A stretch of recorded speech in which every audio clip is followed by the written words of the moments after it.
जय मसीह सभी को। और आप लोग कैसे हैं? आशा करती हूँ आप लोग स्वस्थ और चंगाई के साथ होंगे। आज हम फिर आए आप लोगों के सामने दुआ, प्रार्थना और विनती के साथ। जी हाँ भाई बहनों, धन्यवाद करते हैं आप सभी का कि आप हमारे सभी सब्जेक्ट को, सभी कंटेंट को सुन रहे हैं, देख रहे हैं और हम ऐसी उम्मीद, ऐसी आशा करते हैं कि आप उस पर अमल भी करते होंगे। तो भाई बहनों, आज का जो सब्जेक्ट है, आज का जो कंटेंट है, इस विषय है, वो इस प्रकार से होने वाला है। आज हम आपको बताएंगे कि हमको जो मसीही लोग हैं, जो परमेश्वर के पीछे चलते हैं, जो यीशु मसीह की आज्ञाओं को मानते हैं, हम सभी जनों को, हम सभी भाई बहनों को परमेश्वर के राज्य का वारिस होना है। हम सभी को परमेश्वर के राज्य का वारिस बनना है और उस वारिस बनने के लिए, उस जगह स्थान प्राप्त करने के लिए हमने क्या करना है, वचन हमें क्या सिखाता है पवित्र पाक बाइबल में, उसको देखेंगे, एक्सप्लेन करेंगे और आपको बताएंगे कि इस तरह से चलना बहुत जरूरी है अगर आपने उस पवित्र पाक स्थान को पाना है, अगर आपको प्रभु यीशु मसीह के साथ रहना है। क्योंकि ये जो जीवन है, ये संसार है, ये दुनिया है, नश्वर है। हर इंसान, हर एक देह नश्वर है। इसलिए भाई बहनों, अनंत जीवन वही है जहां पर परमेश्वर यीशु मसीह हमारे साथ है।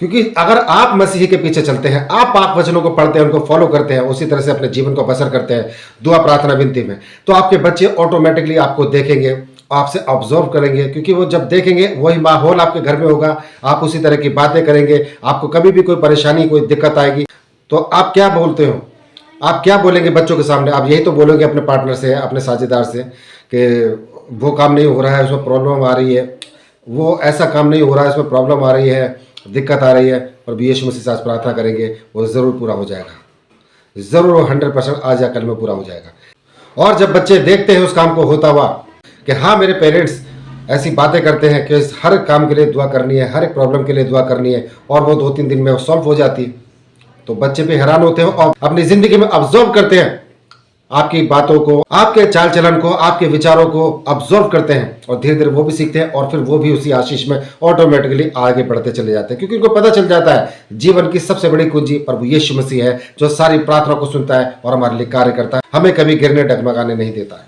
तो भाई बहनों, हम वचन में देखेंगे।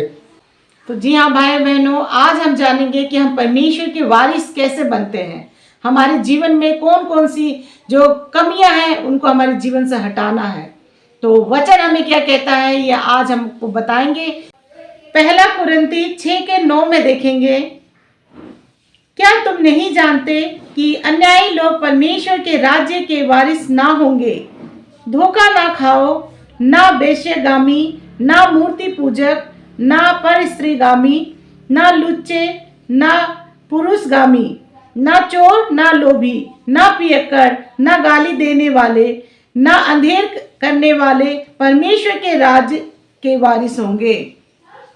और तुम में से कितने ऐसे ही थे, परंतु तुम प्रभु यीशु मसीह के नाम से और हमारे परमेश्वर के आत्मा से धोए गए और पवित्र हुए और धर्मी ठहरे।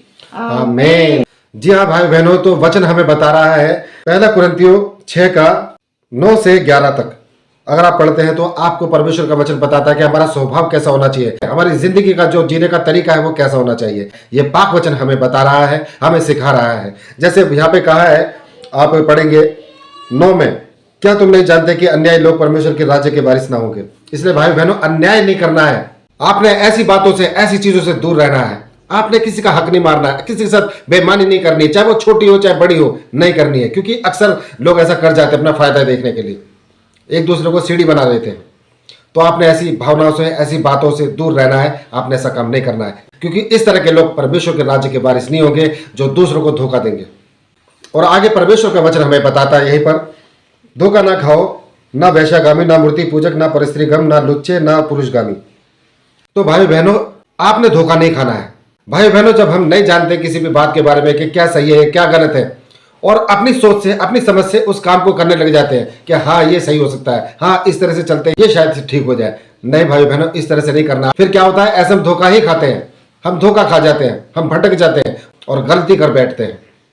तो ऐसा नहीं करना है आपने। अगर आप किसी भी कश्मकश में है, किसी भी कैफियत में है, तो आपने उस वक्त दुआ करनी है, प्रार्थना करनी है, प्रभु यीशु मसीह से प्रार्थना करनी है, मांगना है कि प्रभु तू मुझे बता, मुझे समझ नहीं आ रहा है कि इस कार्य में मुझे क्या करना चाहिए, मुझे आगे बढ़ना है या पीछे हटना है।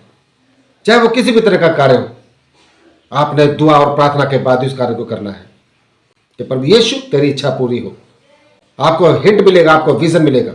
आगे परमेश्वर का वचन हमें बताता है, भाइयों बहनों, आपने कभी भी बुत परस्ती नहीं करनी है। बुत परस्ती क्या? मूर्ति पूजा नहीं करनी है, क्योंकि परमेश्वर इसके लिए सख्त खिलाफ है, साफ मना करता है कि आपने कभी भी बुत परस्ती नहीं करनी है। इसके फेवर में आपने नहीं जाना है, कभी नहीं जाना है। आपने अगर सर झुकाना है, दुआ करनी है, प्रार्थना करनी है, तो वो एकमात्र सच्चा खुदा है यीशु मसीह। आपने उसी के सामने सर झुकाना है, सिर्फ वही एक खुदा है और किसी के सामने आपने सर नहीं झुकाना है। ना कोई पत्थर, ना कोई मूर्ति, ना कोई बुत, ना कोई पुतला। और जो गलत गलत बातें, गलत गलत सोच जो इंसानों के जहनों में आ जाती है, कभी समाज में, कभी किसी भी जगह पे ऐसी गलत सोच आ जाती है, किसी स्त्री को देखकर, किसी को पुरुष को देखकर, तो ऐसी सोचों से आपने, ऐसे व्यभिचारों की सोच से आपने दूर रहना है, अपने आप को बचा कर रखना है, अपने आप को शुद्ध रखना है। यह परमेश्वर का हुक्म है। आपने ऐसी बातों से अपने आप को, अपनी जहन को और अपने आप को, अपनी शख्सियत को आपने दूर रखना है। अपनी आंखों पर आपको काबू रखना है, अपने आप पर आपको काबू रखना है। ऐसी बातों से अपने आप को दूर रखना है। जहां भी ऐसी बात अगर आपको होते दिखे तो वहां से दूर चले जाइए, दूर हट जाइए, भाग जाइए वहां से। आगे परमेश्वर का वचन हमें बताता है, ना चोर, ना लोभी, ना पियक्कड़, ना गाली देने वाले, ना अंधेर करने वाले परमेश्वर के राज्य के वारिस होंगे। इसलिए भाई बहनों, जो गाली देते हैं, जो चोरी करते हैं, जो गलत कार्य करते हैं, वो परमेश्वर के राज्य के वारिस नहीं हो सकते हैं। गलत करने वाले परमेश्वर के राज्य के वारिस नहीं हो सकते हैं। यह परमेश्वर का वचन हमें आज बता रहा है, सिखा रहा है हमको। ऐसी बातों से, ऐसी कुरीतियों से आपने दूर रहना है, ऐसी संगतियों से भी आपने दूर रहना है। जी हाँ भाई बहनों, परमेश्वर का वचन आगे बताता है, और तुम में से कितने ऐसे ही थे, परंतु तुम प्रभु यीशु मसीह के नाम से और हमारे परमेश्वर के आत्मा से धोए गए और पवित्र हुए और धर्मी ठहरे। हाँ मेरे भाई बहनों, यह परमेश्वर का वचन हमें बता रहा है। हम पहले ऐसे ही थे, हम भी पहले ऐसे ही थे। गाली देना, गलत सोचना, गलत बात करना, रीस रखना, मन में कुंठा रखना, ऐसी ऐसी बातें हमारे मनों में चलती थी। हमने भी ऐसे ऐसे काम किए थे।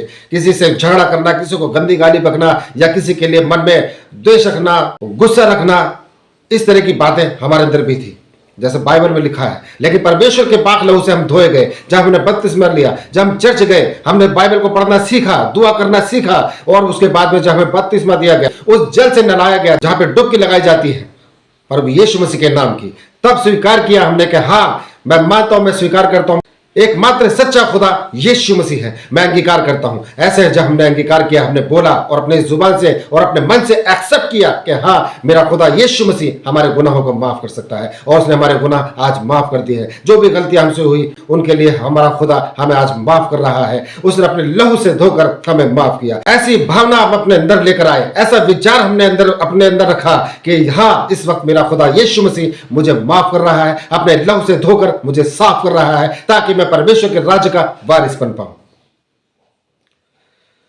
इसलिए भाई बहनों, मैं आपसे हाथ जोड़कर विनम्र निवेदन करता हूं कि आप भी परमेश्वर के इस वचन को, पाक वचनों को पढ़िए, इसी तरह से अपने जीवन को बसर कीजिए, ताकि आपका परिवार, आपका घराना और आप खुद भी बचाए जाए, उस स्थान के वारिस बन पाए जहां यीशु मसीह हमें चाहता है, उस आग के नहीं जहां पे शैतान इंतजार कर रहा है। इसलिए मेरे भाइयों बहनों, हम आपके लिए निरंतर दुआ करते हैं, जो भी हमारे कंटेंट को देखते हैं। तो धन्यवाद करते हैं भाई बहनों। इस कंटेंट में समय में बस इतना ही। कल फिर हाजिर होंगे नए सब्जेक्ट, नए विषय के साथ। तब तक के लिए आप सभी भाई बहनों को हमारा जय मसीह।